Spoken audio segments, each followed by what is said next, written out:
Good evening, praise Lord. Welcome to this video. இன்னைக்கு லூக்கா 13:12-13 அந்த வசனங்கள் சொல்லும் கூனி பெண்ணை கர்த்தர் விடுதலையாக்கின அந்த உவமையை அந்த கதையை நான் சொல்ல போகிறேன். அதாவது இயேசு அவளை கண்டு தம்மிடத்தில் அழைத்து, உன் பலவீனத்தினின்று விடுதலையாக்கப்பட்டாய்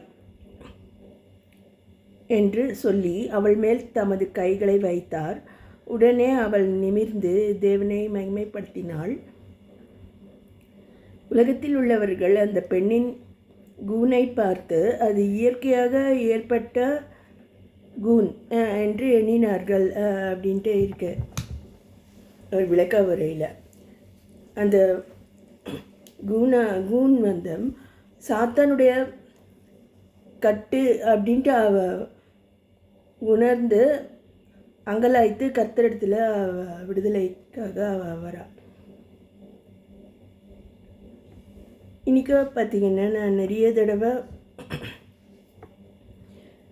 வெப்சைட்லேயும் போட்டிருக்கேன், நிறைய வீடியோஸ்லேயும் நான் சொல்லியிருக்கேன். பலவீனப்படுத்தக்கூடிய ஆவிகள் அது மாதிரிலாம் இருக்குது. அது போல் ஒரு ஆவி தான் இது, இந்த கூனல் ஆவி.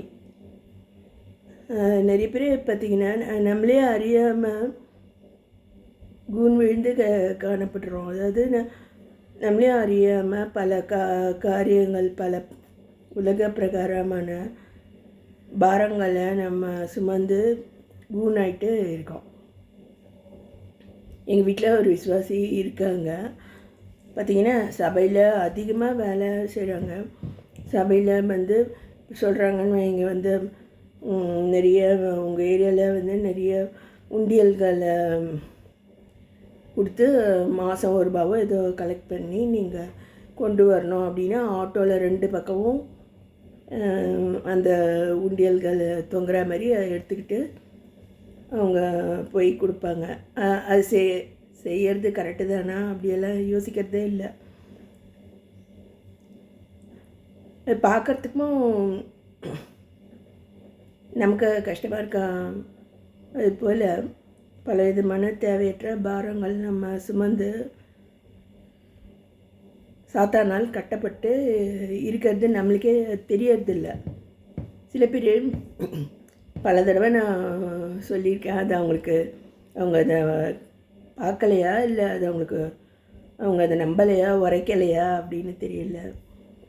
நான் ஆங்கிலத்தில் ப்ரேயர் பண்ணுறேன், ஆங்கிலத்தில் பிரசங்கம் பண்ணுறேன், ஆங்கிலத்தில் சண்டே கிளாஸ் எடுக்கிறேன் அப்படின்லாம் வந்து எங்களுடைய வீட்டு விசுவாசிகள் தான் அப்படியெல்லாம் சொல்லிட்டு இருக்கிறது ரொம்ப கஷ்டமாக இருக்குது.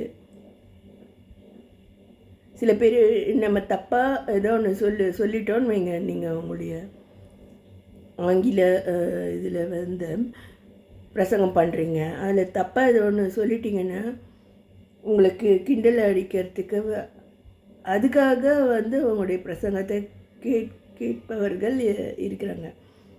உண்மையான வாஞ்சை இருந்தால் பரவாயில்ல, என்ன மாதிரி இருந்தாலும் அந்த கருத்தை மட்டும்தான் அவங்க கேட்பாங்க. இல்லை உங்களை டீஸ் பண்ணணும், ஒழிச்சு கட்டணும் அப்படின்னு நினைக்கிறவங்க நீங்கள் செய்கிற தப்பை வந்து கேலி பண்ணாக்கா அது நீங்கள் அதில் பாதிக்கப்படுறதுக்கு வாய்ப்பு இருக்குது. அது ஒன்று. அதுபோல் கூனல் இந்தமாரி பொருளாசை, நம்முடைய உலக பிரகாரம் பாரங்கள்லேருந்து அது ஒரு சத்ருவின் கட்டு அப்படின்னு நம்ம உணரும்போது கர்த்தரிடத்தில் விடுதலை கேட்டால் கர்த்தர் விடுதலையாக்குவார். நாங்கள் எங்கள் ஆலயத்தில் வந்து நாங்கள் அப்படி ஜெபம் பண்ணோம். பலவீனப்படுத்தக்கூடிய ஆவிகள், அவிசுவாசத்தை கொண்டு வரக்கூடிய ஆவிகள், விபச்சார ஆவிகள் கட்டி பாதாளத்துக்கு அனுப்புகிறோம் அப்படின்னு சொல்லி நாங்கள் ஜெபித்தோம். அப்போ வந்து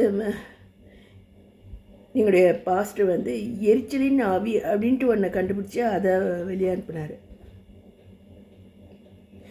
நம்ம அதான் சாத்தானால் அப்படி எல்லாம் கட்டப்பட்டிருக்கோம் அப்படின்னு தெரிஞ்சாதான் நம்ம அதை ஒப்புக்கொண்டு கர்த்தரிடத்தில் நம்ம விடுதலை கேட்டால் கர்த்தர் நம்மளை கண்டிப்பாக விடுதலையாக்குவார். இதை தான் நான் இதில் ஷேர் பண்ண விரும்புகிறேன்.